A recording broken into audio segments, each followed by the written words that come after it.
બુલેટિનની શરૂઆત કરીશું। વરસાદને લઈને સમાચાર મળી રહ્યા છે। જામનગરમાં અવિરત અને સતત વરસાદ વરસી રહ્યો છે। જામનગરના અનેક વિસ્તારોમાં વરસાદી માહોલ યથાવત જોવા મળી રહ્યો છે। જિલ્લા કલેક્ટર ભાવિન પંડ્યાને મંતવ્ય ન્યૂઝ સાથે ખાસ વાતચીત પણ કરી છે। કલેક્ટર દ્વારા ખાસ વાતચીત કરીને જણાવવામાં આવ્યું છે કે જિલ્લાના 17 જેટલા ડેમો અત્યારે ઓવરફ્લો થઈ ચૂક્યા છે। રણજીત સાગર અને સસોઈ ડેમ પણ અત્યારે ઓવરફ્લો થઈ ચૂક્યા છે। આ બંને ડેમ જામનગરના જીવાદોરી સમાન છે।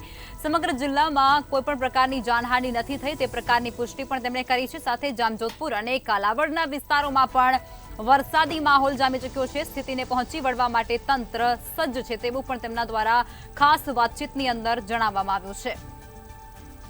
તો જામનગરની અંદર જે વરસાદ વરસી રહ્યો છે, સતત વરસાદ વરસવાને કારણે અનેક ડેમો, નદી, નાળા છલકાઈ ચૂક્યા છે। ડેમ ઓવરફ્લો થવાની ભીતિ અત્યારે સેવાઈ રહી છે, જે અંતર્ગત રણજીત સાગર ડેમ છે તે અત્યારે ઓવરફ્લો થઈ રહ્યો છે અને તે ડેમ જામનગરની જીવાદોરી સમાન છે।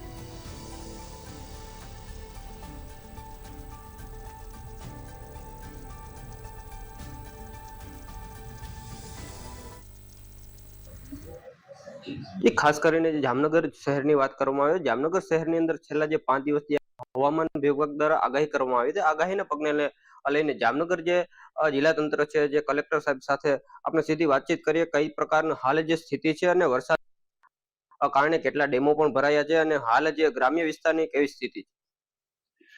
હમણાં જ અમે તાજેતરમાં જ લગભગ 10 મિનિટ પહેલા જ સમીક્ષા બેઠક રાખેલી હતી તમામ અધિકારીઓ સાથે। આપણા જિલ્લામાં સારો વરસાદ થયો છે અને પાણીની સારી એવી આવક થઈ છે। દરેક નદી નાળાઓ લગભગ છલકાઈ ગયા છે।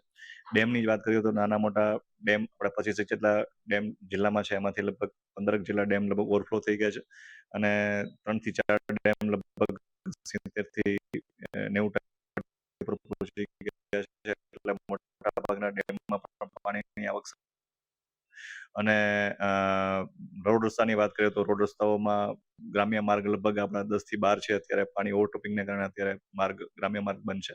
રાજ્યના તમામ હાઈવે અને નેશનલ હાઈવે બધા જ રસ્તાઓ ચાલુ છે, કોઈ પણ મુશ્કેલી છે નહીં। અને વીજળીની પણ વાત કરીએ તો વીજળી પણ આપણા પૂરા જિલ્લામાં બધે જ રાબેતા મુજબ વીજળી છે। ખેતીવાડીના વિસ્તારમાં ખેતીવાડીના જે એગ્રીકલ્ચર ઝોનમાં છે ત્યાં અમુક ફીડર ત્યાં બંધ છે, પણ એ પણ એપ્રોચેબલ બનતા ત્યાં એ ચાલુ કરવામાં આવશે।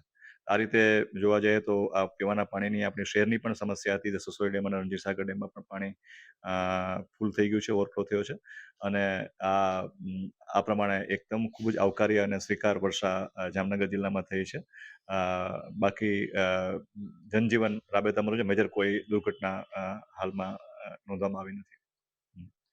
સાહેબ, જે ચોકઠી ડેમ છે, ચોકઠી ડેમમાં ગઈકાલે કંઈક લીકેજનો પ્રશ્ન હતો, જેને લઈને તંત્ર દ્વારા અત્યારે હાલ જે કામગીરી કરવામાં આવી છે।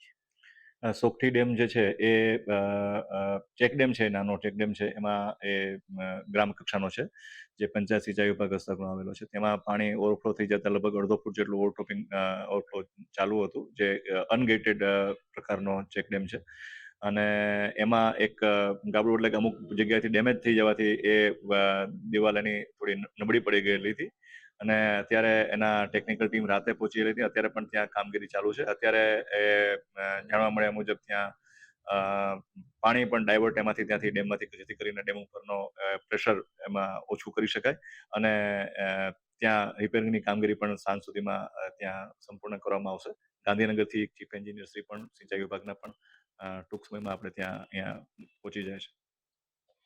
ખાસ કરીને જો વાત કરીએ વરસાદને ને ચોમાસાને લઈને, જો જામનગર શહેરની અંદર પણ સારો વરસાદ પડ્યો છે ને ગ્રામ્ય વિસ્તારની અંદર સારો વરસાદ પડ્યો છે, તો હાલ કોઈ એવી દુર્ઘટના નથી અને જામનગર શહેર સ્વચ્છ અને અલગ રીતના જે વરસાદ પડ્યો છે, કારણ કે કોઈ જાનહાનિ પણ નથી થઈ। સાગર સંઘાણી, મંતવ્ય ન્યૂઝ, જામનગર।